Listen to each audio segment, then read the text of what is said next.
Hello everyone, it's me Uncle John. Today I am going to read Harry Potter and the Sorcerer's Stone, Chapter 7, The Sorting Hat, page 125 to 127. As before, a moment later, the desserts appeared. Blocks of ice cream in every flavor you could think of: apple pie, treacle tart, chocolate eclairs, and jam donuts, trifle, strawberry jello, rice pudding.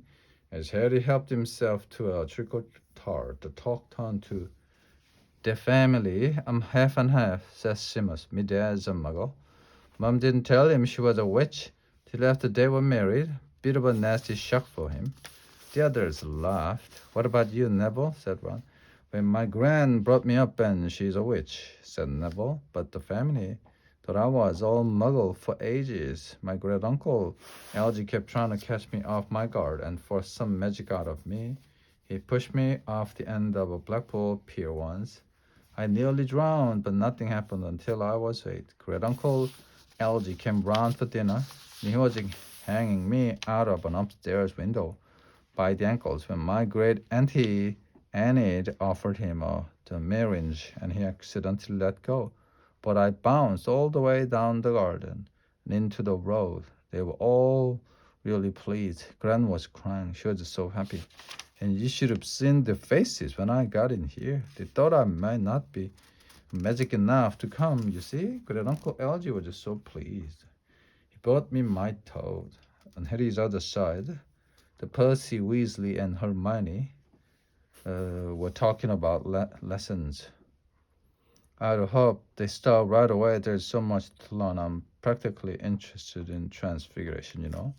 Turning something into something else, of course, is supposed to be very difficult. You'll be studying small, just matches into needles and that sort of thing.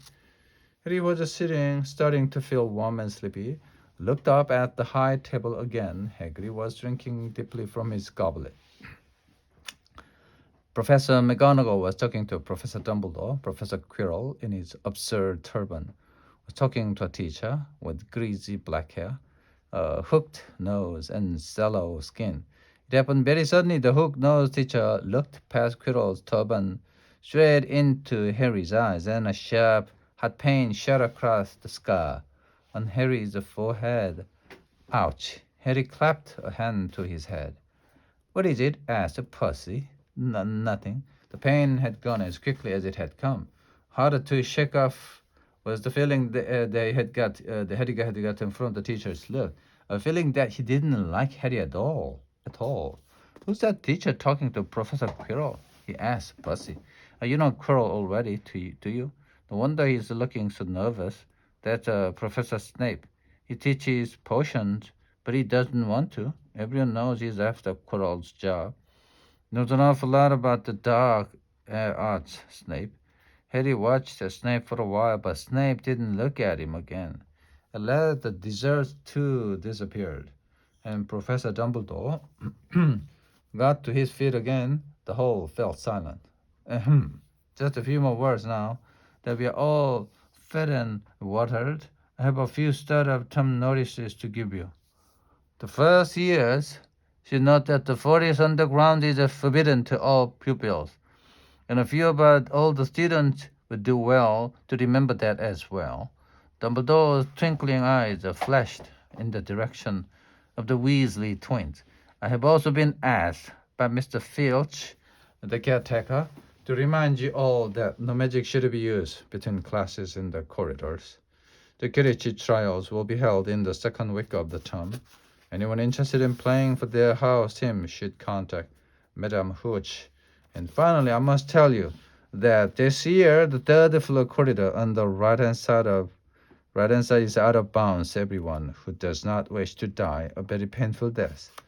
Harry laughed, but he was one of the few who did. It's not serious, he muttered to Percy. Must be, said Percy, frowning at Dumbledore. It's odd, because he usually gives a reason why we are not allowed to go somewhere.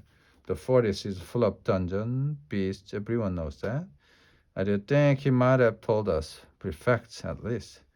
Now, before we go to bed, let us sing the school song, cried Dumbledore. Harry noticed that the teacher's mouth had become rather fixed. Dumbledore gave his wand a little flick, as if he was trying to get a fly off the end, and a long golden ribbon flew out of it, which rose high above the tables and twisted itself, snake-like, into words.